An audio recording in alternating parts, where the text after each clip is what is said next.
पहले बूढ़े ने अपनी कहानी सुनानी शुरू की। उसने जिन्न से कहा, मेरे साथ जो हिरन खड़ा है ना, ये मेरी पत्नी है। अब सुनो ये सब कैसे हुआ। बहुत समय पहले की बात है। मैं अपनी पत्नी के साथ बहुत सुखपूर्वक रहता था, पर हमारी कोई संतान नहीं थी। मुझे ये कमी हमेशा परेशान करती थी। आखिर मैंने अपने सबसे वफादार नौकर के बेटे को गोद ले लिया। वो बच्चा बहुत सीधा और भोला था, लेकिन मेरी पत्नी को वो बिल्कुल पसंद नहीं था। जब वो बच्चा लगभग 10 साल का हुआ तो मैं एक व्यापारिक काम से दूसरे नगर चला गया। जाते समय मैंने अपनी पत्नी से कहा कि इस बच्चे और इसकी माँ का ध्यान रखना, लेकिन मेरे जाते ही मेरी पत्नी ने जादू टोना सीख लिया। एक दिन उसने उस मासूम बच्चे को बछड़ा बना दिया और उसकी माँ को गाय। दोनों को उसने खेत में काम करने वाले किसान को दे दिया और कहा कि इन्हें अपने यहाँ पाल लो।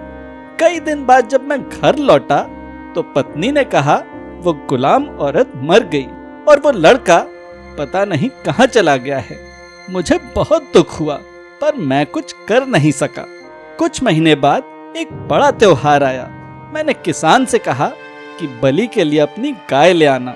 वो गाय मेरी गोद ली हुई संतान की माँ थी। जैसे ही उसने मुझे देखा, उसकी आंखों में आंसू भर आए। मैं बेचैन हो गया और बलि रोक दी, लेकिन मैंने किसान से कहा, अगर तुम चाहो तो कल ये काम पूरा कर देना। अगले दिन किसान ने कहा, मालिक, ये गाय तो बहुत दुबली है और इसकी तो हड्डियां दिख रही हैं। मैंने कहा, तो फिर उसके बछड़े को ले आओ। वो बछड़ा मेरा बेटा था।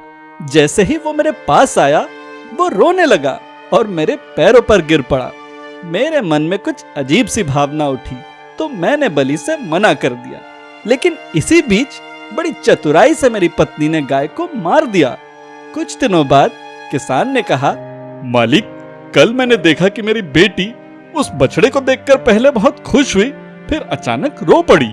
मैंने कारण पूछा तो उसने कहा वो बछड़े के लिए खुश थी, पर उसकी माँ के लिए रो रही थी, जिसे किसी ने मार डाला। ये सुनकर मेरे दिल में चिंगारी सी उठी।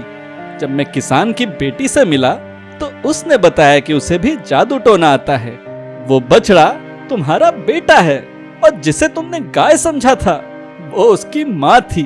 तुम्हारी पत्नी ने दोनों को जादू से बदल दिया था और फिर गाय को मार डाला।